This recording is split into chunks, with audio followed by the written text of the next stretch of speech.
Hey guys, Lissandro here, and this is already the 10th remake of this. Um, I've been trying to make this video for a little while now, um, but there's always interferences or anything. But this is gonna be a tutorial video, and today I'm not gonna be doing C++. What I'm be doing is creating a hello world and another programming language called Java. Okay, if you can see here, already already have a different IDE. I'm not gonna use Visual Studio for Java. I'm gonna use NetBeans. Current versions 8.1, I think. If you haven't heard of this,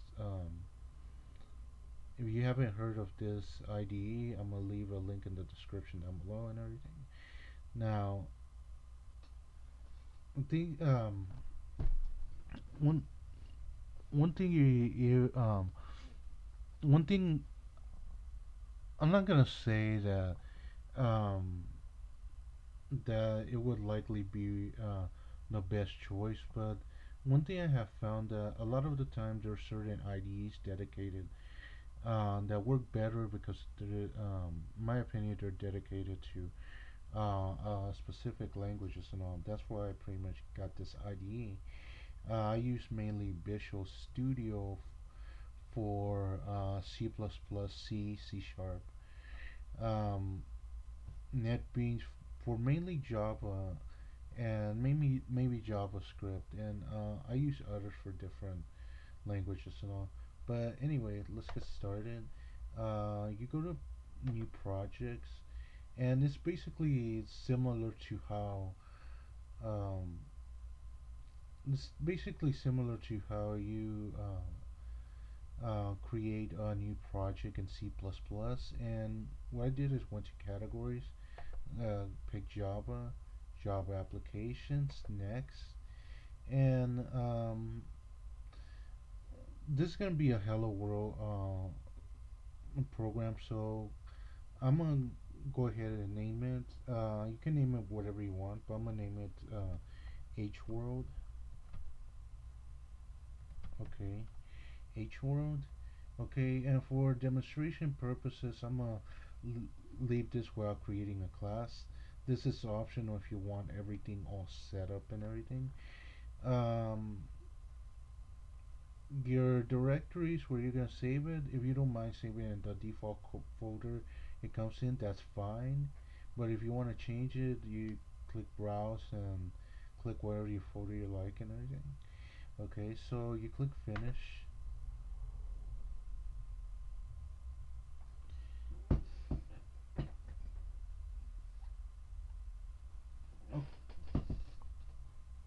Okay, so now it is currently uploading the background stuff you can see here and everything. And okay, so we already have our project and everything, and you can see here it's similar to the setup that we have at Visual Studio and C++, but it's a little different. This here you see here JRebel. This is a plugin, I'll go over it in some other tutorial. Okay, so you click on source packages, and over here it says default package. You can't go if you're gonna create something, you can't just go ahead and create class because it gives you a warning down here. It's highly recommended that you do not place Java class in default package. So I can't do that, so I'm have to create a package. Okay, Java package, and it's highly recommended you name it lowercase, but same name to the project you're working with. Mine is H World. Okay, and let's see, finish.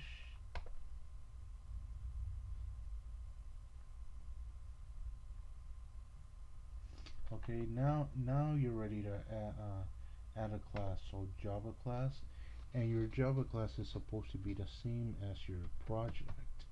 Okay, H world and finish.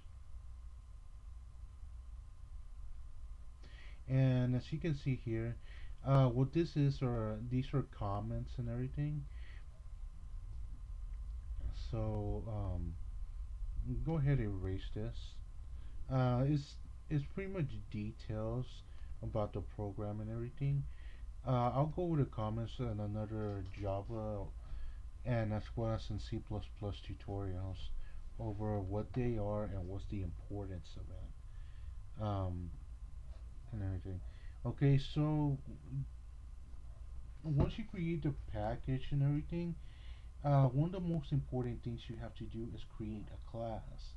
And in this case, the class is the same name as the project, HWorld. And later on, I'll go over what public, private, protected classes are. Okay, so the way you go about this is you type in public static void main string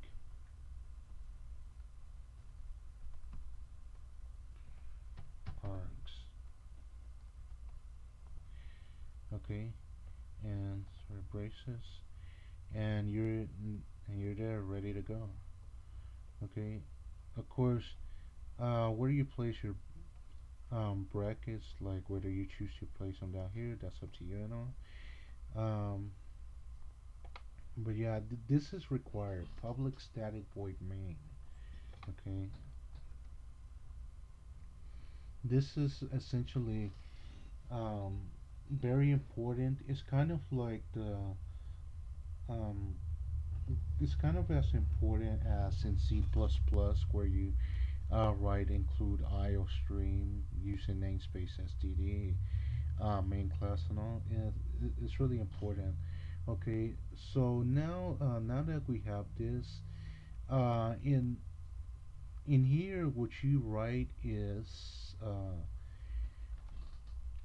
in here what you write is um, ins- instead of C out like in C++, you write in the syntax for the output you write in system out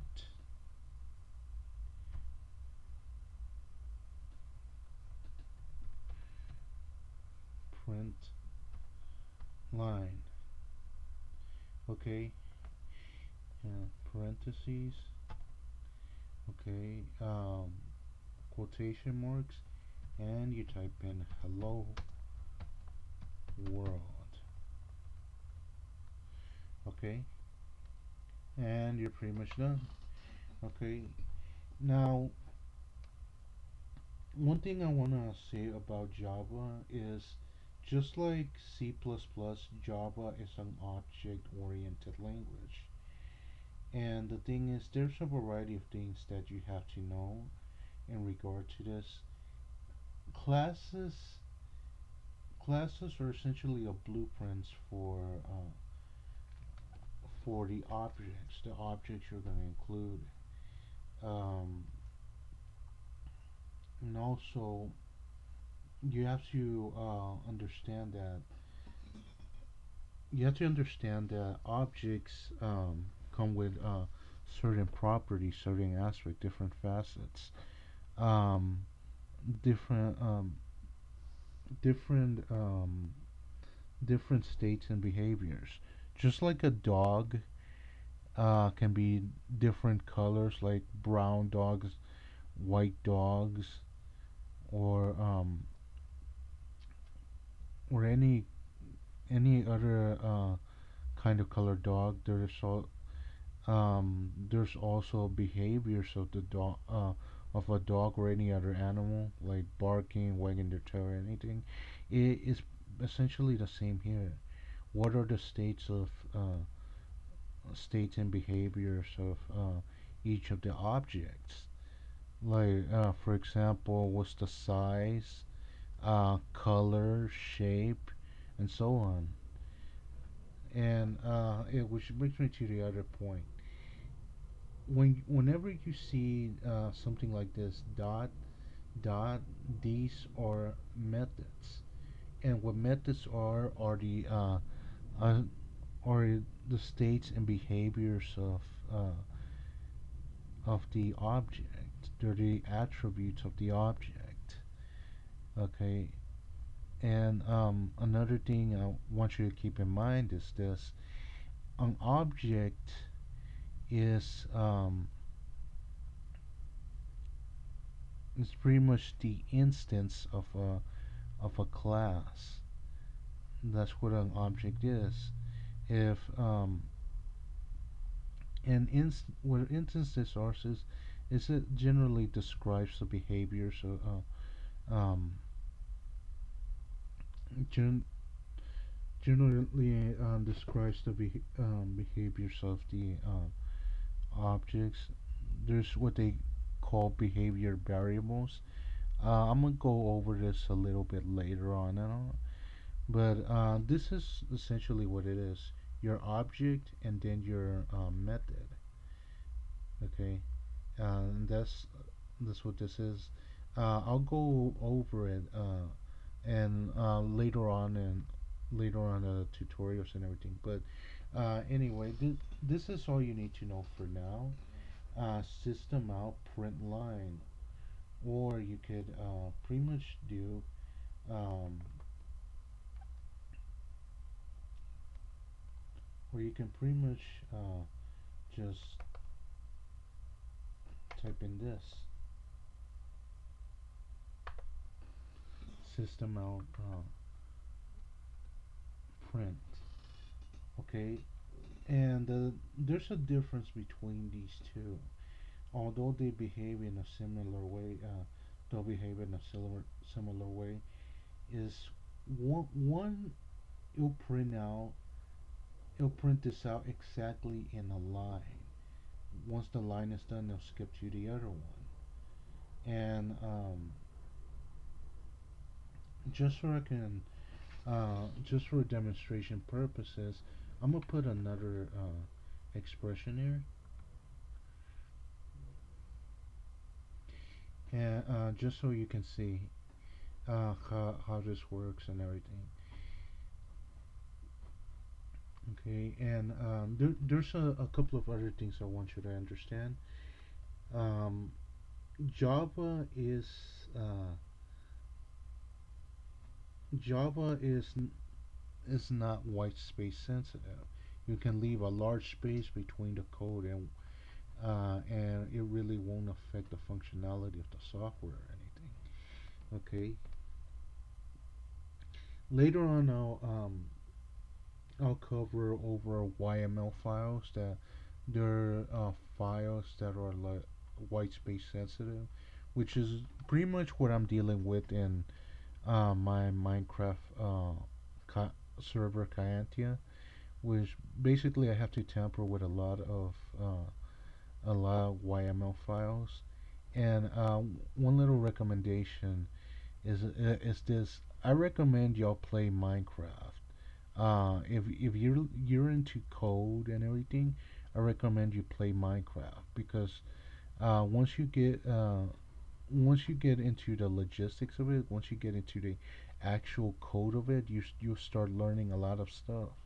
There's a lot of people that develop plugins and other things, and it's a good way to gain experience in this field and all. But anyway, and another thing, these Java projects come in the extension .java.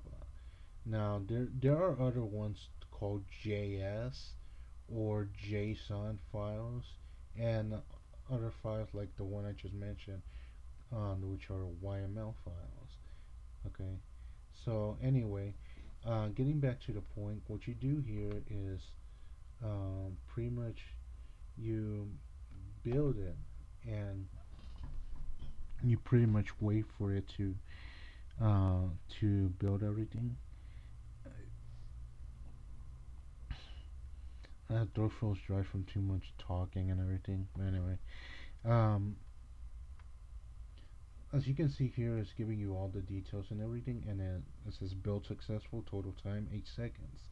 Okay, now you are ready to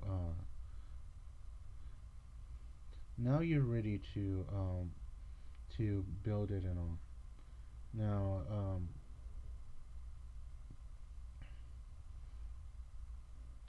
like I was saying earlier, print, it says print hello world, hello, print and print line. Now you're gonna see here what this does. Okay, I forgot to alter it a little earlier, but okay, system out, print hello world, system out, print line hello world. Okay, and let me rebuild it again. Let's see, run, build. Just wait for it to build and everything.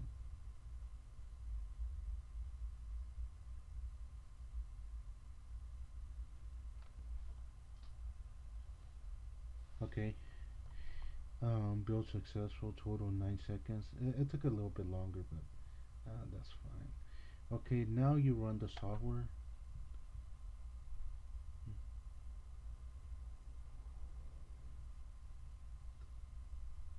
Okay, click OK.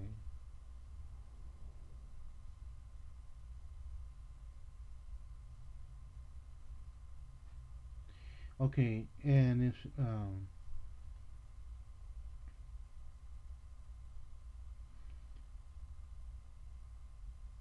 okay, so if you can see here, it says hello world.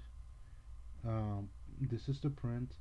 Then it says hello world again, and this one's print line. Okay, from here to here, it it says hello world. There are your first commands executed, your second commands executed. Now remember, just like C++, this operates in descending order. That means your order operation is your first line of code, then your next one, then your next one. Okay, so system out print hello world.